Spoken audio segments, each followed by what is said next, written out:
The opinions and recommendations expressed by Dan are his own and do not necessarily represent the opinions of this station or any of the show's sponsors. Welcome back to Financial Issues. My name's Dan Celia. We are going to get to your financial questions, but we've got a full board right now. We have Twila Brase. Twila is president of Citizens Council for Health Freedom. Website is cchfreedom.org. cchfreedom.org. Twila's with us every month on the third Thursday of the month, and we're going to take some questions that you have on your health care for Twila. So we're going to go right to the phones. The number is 866-300-9298. Let me go to Angela. Angela calling us from Mississippi. Hi, Angela. Hello. Thank you, Twila, for being on. I need to know if, in light of the President's recent statements, and Ms. Sebelius is also, can I actually be required to buy insurance? And I need to know this because I have a financial assistance based off income at a hospital that treats one specific condition only. And in order to keep my financial assistance, I need something in writing to prove that I don't have to enroll in Obamacare. Thank you. Good question, Angela. That's interesting because I've had another call from somebody whose charitable program at a hospital was cut off because of Obamacare. And so she was forced into Obamacare or other coverage that she could not afford in order to be seen at her hospital. So the fact of the matter is that the U.S. Supreme Court said you cannot be forced to purchase health insurance. You do not have to be covered. You can be uninsured. But the hospital that you're dealing with may decide that because Obamacare is available and because you're already on financial assistance of some sort, because Obamacare is available, because you might actually qualify for Medicaid under the new expanded Medicaid. I'm sorry, I forgot which state you're in. I'd have to look to see if they have. Mississippi. Okay. And so it's possible that you would qualify now, and they don't want to take anyone who doesn't have coverage of some sort in whatever kind of program that you have. It sounds like Angela's issue, too, is that the hospital, because she's getting treated for a very specific thing that only one particular hospital is treating, and she's getting assistance for that treatment, the hospital doesn't want her to have to be forced to take, to enroll in any other kind of insurance, or I assume that any insurance it sounds like to me, is going to not cover her going to this particular hospital for this treatment. And I think because we don't have her on the line anymore, it's a little hard to know exactly what that is. It would be good for her to get a few more specifics, but as a direct answer to her question as to whether she has to be covered, she does not have to be covered. Nobody has to be covered. We have the three legal alternatives to Obamacare, and they include private coverage, claiming an exemption, which there are a growing number of lists of those, and or going uninsured and paying the penalty. So that's the actual answer to her question. And her hardship, she would fall under this 14th hardship, where she would just have to write in and say I have a hardship and state it, and that would be that. Right. Okay. Let me go to Sarah. Sarah calling us from Iowa. Hi, Sarah. Hi. My question is, we do have health care through my husband's employer, but we've been wondering, what do you think the changes will be once the employer mandate is enacted? The elusive employer mandate. So because the president keeps pushing it back and now has pushed it back all the way through until the next president is elected for companies that are under 100 employees. And so the expectation from a lot of pundits and experts is that as the employer mandate comes in, more and more employers will dump their employees in a variety of ways. They could either tell them, go to the exchange here, there's extra money I'm going to give you every month, or I'm going to give you during a year, and you can go find your own coverage on the government exchange. Or they'll just stop providing insurance altogether because it is cheaper for them to do the penalty. Some companies won't because they just think it's a very good policy to provide coverage for their employees if they can afford it. But it will be more expensive under Obamacare because everybody has to cover all of these 10 essential health benefits that are required under the law, and that has just made policies, everybody's policy, more expensive. So, I think there's going to be, the other shoe is going to drop, and a lot of people who have employer-sponsored coverage who think that they have not been touched by Obamacare are going to find themselves touched. Let me go to Larry in Kansas. Hey, Larry. Yeah. Yeah, what's your question? Yeah, go ahead, Larry. Thank you for taking my call, Sure. Dan and Twila. My question is something that I heard about a couple of months ago that was hidden in Obamacare that to me has nothing to do with Obamacare, with health care, and it is quite alarming to me because to me it would be a bid for dictatorship if it is true. And the question is about there was supposedly a provision hidden in Obamacare that allowed for this administration to fund his own private military or army. I would like to know if that is true, and if so, Twila, could you expound upon that, please? Thank you. Thanks, Larry.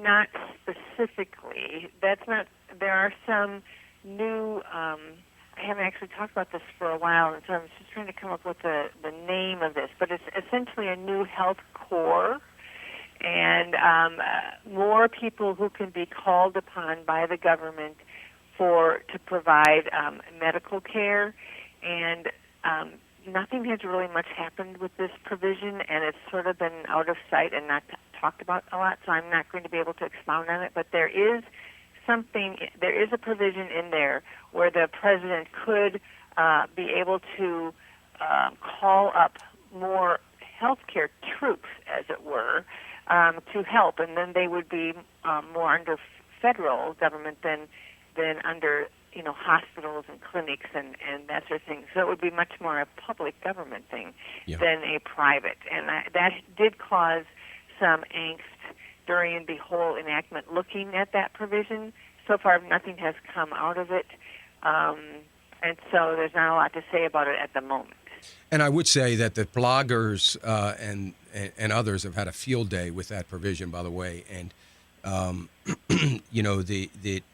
right now, the way I understand it, and I have read that provision some time ago, that it really talks as it relates to healthcare. I first thought it was in the enforcement of healthcare, and that's not how I read it.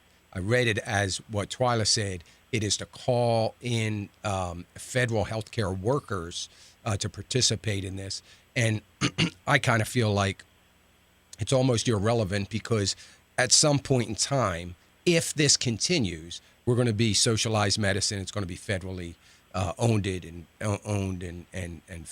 federally.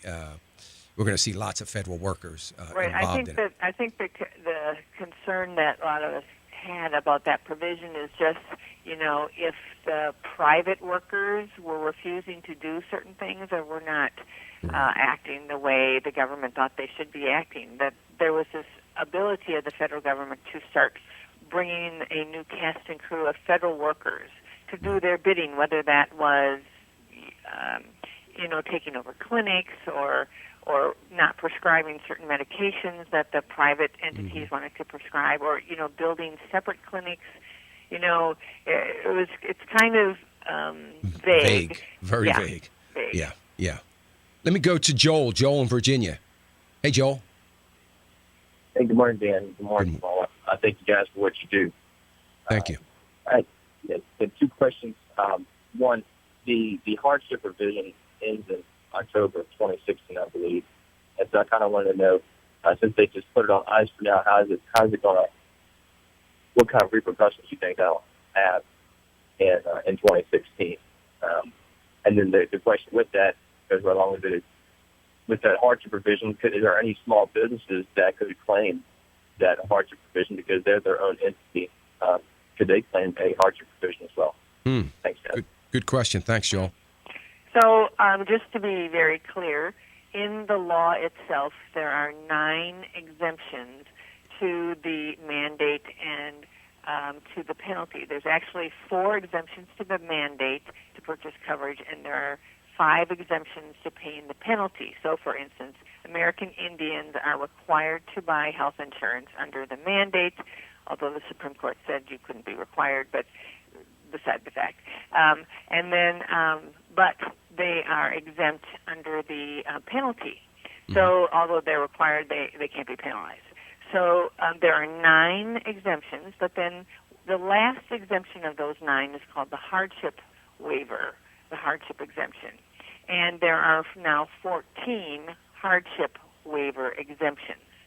And so there are 14 reasons why the Secretary of Health and Human Services can waive your responsibility for buying coverage or being taxed. And the 14th, the last hardship exemption now, is an open door. It's a sort of catch-all. Anybody who can apply to have this hardship because they experience, I think the wording is something like any other hardship that makes it difficult for you to buy health insurance. And then there's a column that says, documentation required. And in that column for this 14th hardship exemption, it says, please provide documentation if possible. It's the only one where it says please of all the 14, and it's the only one where it says if possible. So it's really a very, we called it a get-out-of-jail-free card. Mm-hmm. So anybody can apply for this. Now, the thing about the exemptions, the hardship exemptions, is that it's the Secretary of Health and Human Services who has the power under the law to decide to put out these hardship exemptions. So she also has the power to retract them. So it's possible at any time that the president could decide that 14th exemption needs to be withdrawn. Well, that's a good But point. I don't think it will happen. Yeah. Good point. Now, could it include a small business who says this is a hardship for me? Well, I don't think so, because if you look at the application, it really is all about an individual. Yeah. But just imagine the Secretary of Human Services getting 12 million people who put in this request. How exactly are they going to even deal with this? Right? Yeah, well, great. But I don't think it's businesses can. But all their employees could. Okay. Let me go to Susan in Arkansas. Go ahead, Susan, real quick. Oh, hi.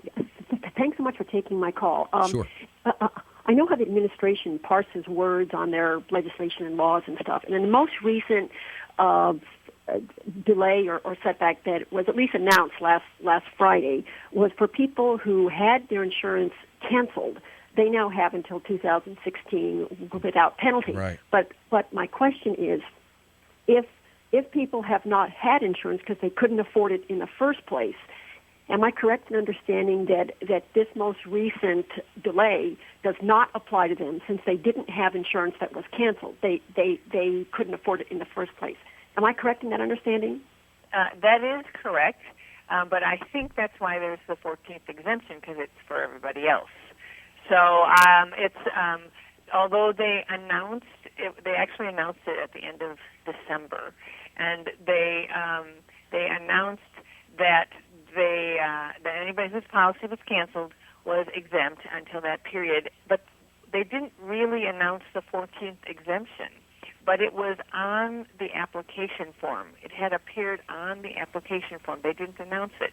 And a lot of people think, experts think, that the reason that is because they couldn't afford politically to take one entire class of people, those who were canceled, and say, well, you're exempt, and not not actually look at all the people who haven't been able to afford it, all the uninsured and everybody else who cannot afford it under Obamacare because it's even more expensive, and say, no, you have to pay the penalty. But if you had a policy before and it was canceled, those people don't have to pay a penalty. Politically, it doesn't fly very well. Twila, real quick. So, if you have to fill out the application in order to get to the 14th exemption and declare you're exempt, right? Yeah. Okay. That is, I think, problematic. Yeah. Because it's putting all that data in that database. Exactly. That's what I was getting to. Yep. Yeah. Interesting. Twila Brase, president of Citizens Council for Health Freedom. Make sure if you have further questions, maybe you can email her through her website. I'm not sure, but you can get the newsletter that's going to keep you updated. cchfreedom.org. cchfreedom.org. Twila will be here again next month. If something breaks, we'll have her before the third Thursday, but she'll be here on the third Thursday of next month. Twila, thank you so much. I sure appreciate it. Have a great day. Dan. You're welcome. You've been listening to Financial Issues. I'm Dan Celia. We're going to get to your financial questions if you want to queue them up. 866-300-9298. Financial Issues, helping you be the best steward you can be.